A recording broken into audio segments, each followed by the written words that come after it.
We are taking a deep dive into New Mexico's newest industry.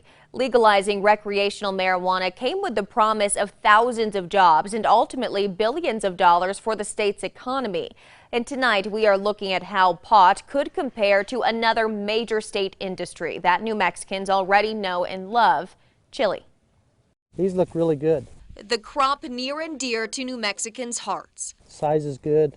Is certainly not the state's most valuable. Cannabis is a really high value added crop. Kelly O'Donnell is a UNM professor and economist who studies marijuana. There's vast potential for legalization to generate jobs and economic activity. O'Donnell says to have a successful state-regulated recreational marijuana industry, the state needs to make sure supply meets demand. I think it's really going to come down to how they regulate plant count.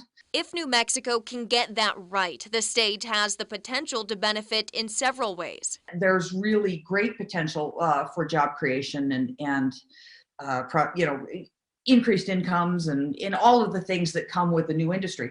O'Donnell's most recent calculations suggest that in its first year, there will be a total demand of at least 34 tons of marijuana. All of that will be worth about $342 million, and it's only expected to go up from there. I think, I suspect that our market size will be, again, assuming good regulation, $1 billion within 5 years. Let's compare that to New Mexico's most well-known crop. In 2020, New Mexico's chili crop totaled about 69,000 tons, more than 2,000 times the expected weight of the first cannabis crop, and it was worth just a fraction of pot's price tag, coming in at $52 million.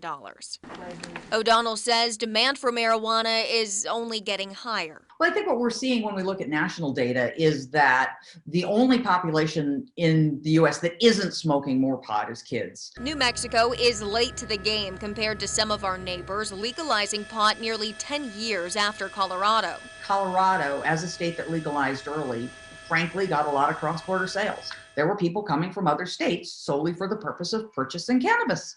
Yikes. Surprise, surprise. But O'Donnell still expects more people to visit and even move to New Mexico because of legal marijuana. We're coming to the table somewhat later, and so we shouldn't anticipate maybe revenue gains as quickly as Colorado experienced them. On the other hand, we do neighbor Texas.